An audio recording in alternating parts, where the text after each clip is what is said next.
Seja bem-vindo a mais um vídeo do meu site. Obrigado pela audiência.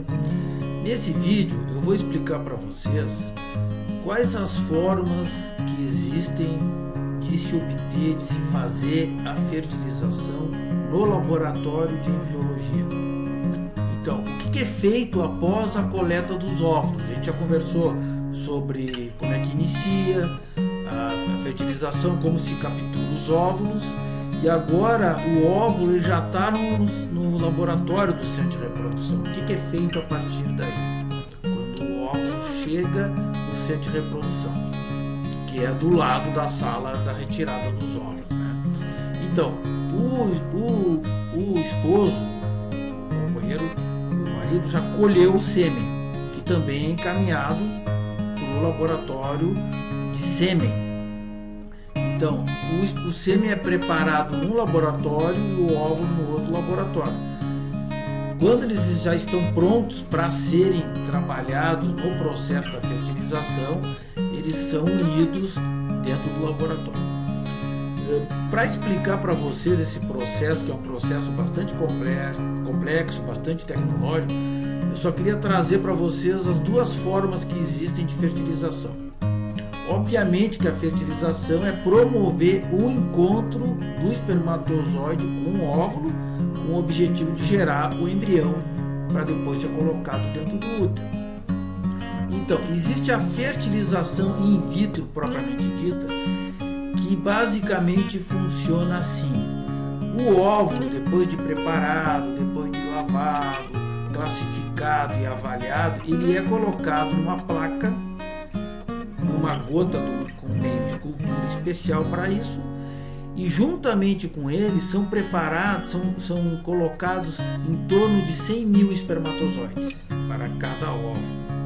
Esses espermatozoides também sofrem um processo de preparação na escolha dos melhores, dos mais que se mexem mais, enfim, para se colocar junto com esse óvulo. E os próprios espermatozoides é que vão entrar na disputa para entrar dentro daquele óvulo.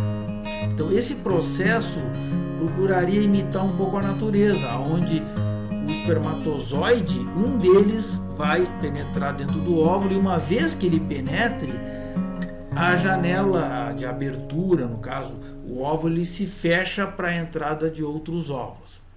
Pode acontecer de mais de um espermatozoide entrar dentro do óvulo, mas aí a fertilização é feita de forma anormal e não segue adiante o desenvolvimento do embrião na grande maioria das vezes. Então, isso é uma maneira, a maneira do próprio espermatozoide penetrar no óvulo, certo? A segunda maneira que seria a chamada ICSI, quer dizer, é a injeção intracitoplasmática do espermatozoide dentro do óvulo.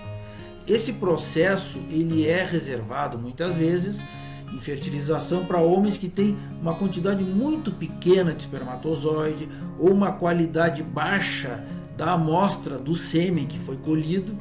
Então se seleciona alguns espermatozoides e com uma agulha, uma pipeta de vidro, que é mais ou menos 7 vezes mais fina que um fio de cabelo, esse espermatozoide ele é sugado pelo microscópio para dentro dessa pipeta e injetado no óvulo. Bom, breves comentários, existe muita controvérsia sobre qual a técnica mais adequada, estudos científicos com vários casos, comparando um método com o outro, mas basicamente, para vocês entenderem numa linguagem bem simples, que esse é o meu objetivo, de trazer vídeos explicativos, porém numa linguagem que as pessoas leigas entendam. É o seguinte, quando o espermatozoide, a gente faz a primeira técnica, que é colocar 100 mil espermatozoides junto com o óvulo, a gente deixa eles escolherem, né? Quem é que vai entrar, seria um mecanismo assim semelhante ao que é da natureza. Quando a gente coloca, a gente vai escolher pela morfologia, pelo como o aspecto do espermatozoide, aquele que é normal, e colocar dentro do óvulo. Quais são vantagens e desvantagens de um método de outro?